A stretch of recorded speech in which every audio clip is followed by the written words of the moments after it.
Mon nom est Chantal Mescott. Je demeure dans le parc Rémiard. Je viens un petit peu renforcer ce que M. Piché a dit tantôt pour le champ de tir. Moi, je demeure en face de la route 104. Alors, pouvez-vous vous imaginer le bruit de la route 104?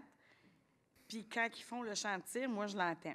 La semaine dernière, si je ne me trompe pas, c'est lundi de la semaine dernière, ils ont tiré toute la journée de à peu près 8 heures le matin, après de, je vous dirais, 7 heures, 7h30 le soir.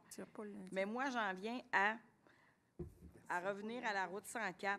Je crois que ça serait intéressant de faire vraiment une étude pour la route 104, parce qu'à l'heure de pointe, le soir, ça prend en moyenne un bon 10 à 15 minutes pour réussir à sortir du parc Rémiard. C'est impossible. Et les gens qui arrivent de Saint-Jean, qui se dirigent vers la Prairie, Montréal, etc., quand ils descendent de l'autobus, j'ai fait moi-même l'exercice, c'est impossible de traverser. Ça m'a pris exactement 27 minutes pour être capable de traverser. Il était 5h15 le soir. Est-ce que vous parlez de l'endroit en face de la compagnie de transport, là? Non, je vous parle du transport, la route, là, sur la route 104, ouais. Le trafic routier, là, les autos et tout ça sur la route. Donc, quand vous parlez de traverser, est-ce que vous parlez de traverser de la 104 vers la Prairie, vers dans mon domaine, dans le parc Rémiard. C'est de ce coin-là. Ça m'a pris exactement pile 27 minutes pour traverser à 17h15 le soir. J'ai jamais été capable de traverser. Il y a trop de trafic de la Prairie vers Saint-Jean. C'est impossible de traverser. Alors, moi, je me dis, je crois que ce serait intéressant, et on avait déjà fait des choses là-dessus, on avait déjà intervenu auprès de Mme Marcoux, et depuis qu'ils ont mis les lumières au coin de Grand-Prix, c'est pire. Parce que les gens, quand ils arrivent de la Prairie, puis que la voie se dédouble pour aller à Saint-Jean, les gens, là, ils vont vite. Ils se dépêchent parce qu'au moment où ils savent qu'il y a une lumière, puis on dirait, je ne sais pas s'il y a un effet psychologique, mais les gens se dépêchent pour arriver à la lumière.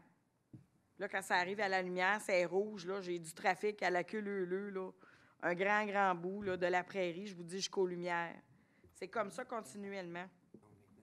Surtout quand l'école va commencer en septembre, c'est encore pire, on dirait que les gens travaillent. La même chose l'hiver.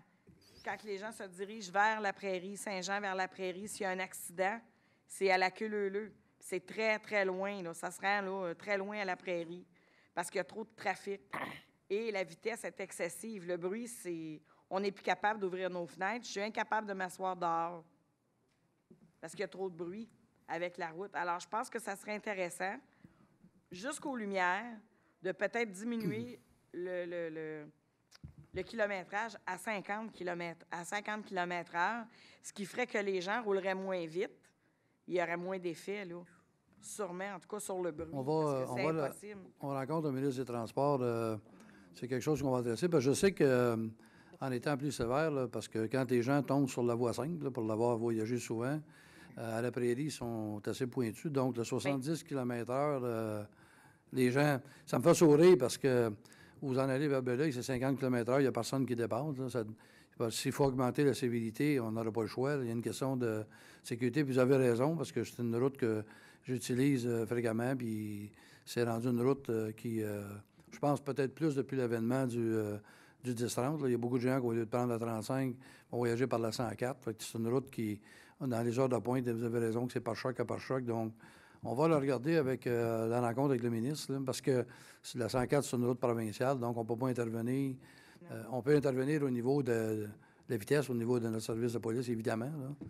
Mais, comme je disais à Mme Marcoux aussi, au moment où la balance pour les camionneurs est ouverte sur la 35, si vous venez sur la 104, il y en a. À la tonne, ils les évitent. Alors, ils viennent sur la 104, ils évitent... parce qu'à un moment donné, moi-même, encore une fois, j'ai fait l'exercice, j'ai appelé. Mon mari travaille dans le domaine du camionnage. Alors, il me dit, oui, aujourd'hui, la balance est ouverte. J'ai fait exprès un petit peu. J'ai appelé Transport Québec. J'ai dit, il y a beaucoup de camionneurs, puis ça roule. Ils sont venus, puis je vous dis, il était très tôt le matin. Puis il y en a eu plusieurs camionneurs qui ont eu des contraventions. OK. On va regarder ça attentivement dans la rencontre avec le ministre, chère madame. Bien, merci beaucoup. Merci.